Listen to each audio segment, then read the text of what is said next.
Hi, welcome back to Gaming for Gamers. Here we are back in London at night. There you go. There's a nice ceiling view. There's the London Eye. And over in the distance, there's the Houses of Parliament. But anyway, that's not the point of this video. So, this is a follow-up video to the last video I made, which was why wokeness is destroying video games. And I had a few thoughts about that subject afterwards, and a few thoughts about the whole post and some of the things that were commented on. So the first thing I want to say is the point of this channel is I'm not telling you what you should think. That's not what it's about. I've got a view, but everyone's entitled to their own views, and I'm just making a view that I have. If you don't agree, that's fine. You don't have to agree. And I've learned enough, not just with gaming, but especially with gaming, but in life, that people aren't going to change their minds. I'm not making this channel to change minds. I'm just putting through a perspective. And if you don't agree, that's fine. So that's the first thing I wanted to say. So if someone comments, and you can comment anything you want, I don't mind if you want to make fun of me, if you want to disagree with me, that's fine. But if people make individual comments, I won't necessarily argue with them, because I don't want to get into that with people in individual comments. It's nice if people say something positive. If people have a negative view of what I'm saying, that's fine. That's your opinion, and you're entitled to your opinion. And continuing that video, there was some false comments that I'm shoving conservative views and down people's throats. And my response to that, which I make in a video rather than in comments to any individual, and like I said, I'm not criticising anyone because everyone's allowed to have their own opinion, just as I am, is I'm making a very small video on YouTube, and it's anyone's choice to watch. No one has to watch this. If you don't like it, you don't have to ever watch me again. If you want to say something negative about what I've said, please be my guest, as long as you're not offensive. Please make a comment, that's fine, I don't mind.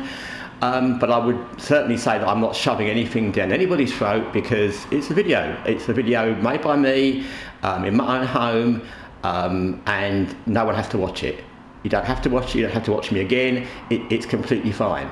And I would argue that it's the opposite to what I said, or what was said, because anyone who knows anything about video games would see that the fact that wokeness is tied into video games, that is absolutely publishers, video game writers, video game influencers like Sweet Baby pushing the woke agenda in video games, and that is shoving it down your throat, because people who buy video games don't have the choice to not buy that game. You might want that game, it might be the next game in your series, it might be the new game you've been waiting for, and it's in a video game. So that is, and that's the whole point to what I was saying, that is shoving it down people's throats, because when you edit video games, when you're making them to reflect your political or ideological views, then you are shoving it down people's throat, because you're not giving them a chance to decide in a game like this game. And I've already said this before, you know, she's Asian, and you can decide to make a character, pick a character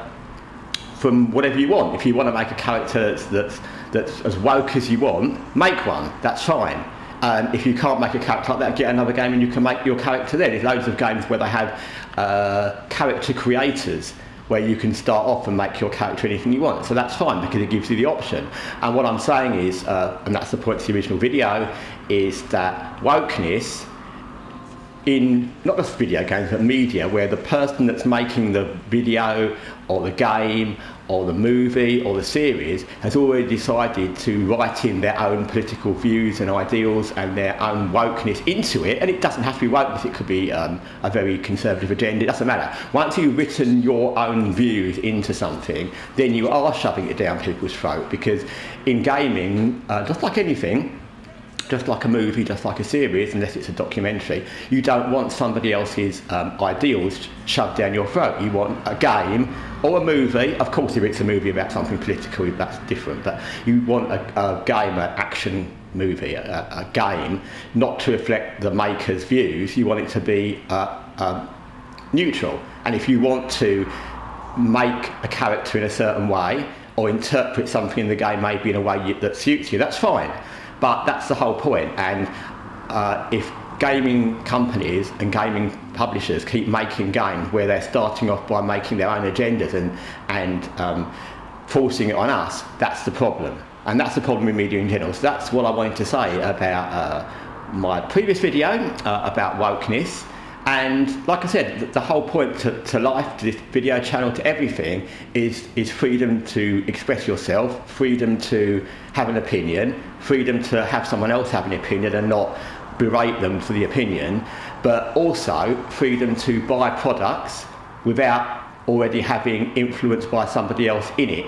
Of course, everything has a little bit of influence, but you know, the worst thing that could ever happen in not just gaming, but the media in general, in all movies, is, you know, say all movies were owned by companies that were conservative or woke or left wing or whatever it might be, and all they did was put their views, because woke is no different from a different view, it's a different political ideology, it could be religious ideologies, and say all games, all movies were made by one view, whatever it might be, and they all pushed the same agenda, and that would be terrible. Even if there was all movies made by 2 or 3 different companies, which actually is kind of the case sometimes, or games, and they're all pushing slightly different agendas. We don't want that in media, we don't want that in entertainment, because media is entertainment. It's a forum for news, documentaries, discussion, and it's not video games, and it's not fictional movies, and it's not fictional TV series. So anyway, that's my thought about my last video. Like I said, I'm absolutely happy if people don't agree with me.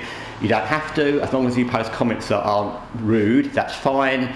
But the whole thing of what I was saying is that you're allowed to make comments, I'm allowed to say what I want, you're allowed to have your thoughts, but I'm not pushing it on anybody, it's just a thought. And the whole point to the video was that in gaming, by people making games that start off with a woke agenda, they are forcing that agenda down people's throats, because people cannot watch my videos, you can never watch my videos, you can just completely remove my video from your YouTube collections or selections. But if you want to get video games and they're woke, if you want to get the new whatever game it is you like and they're woke, you can't avoid that. And there's so many games now that are woke, it's very hard to avoid the new ones, especially the AAA ones. Anyway, thanks for watching Gaming for Gamers. And I'll be back with another, hopefully, well, I was going to say hopefully less controversial, but actually it doesn't matter. The whole point of this channel is to stir up thoughts and ideas, so maybe another controversial topic, who knows. Anyway, thanks for watching and take care for now.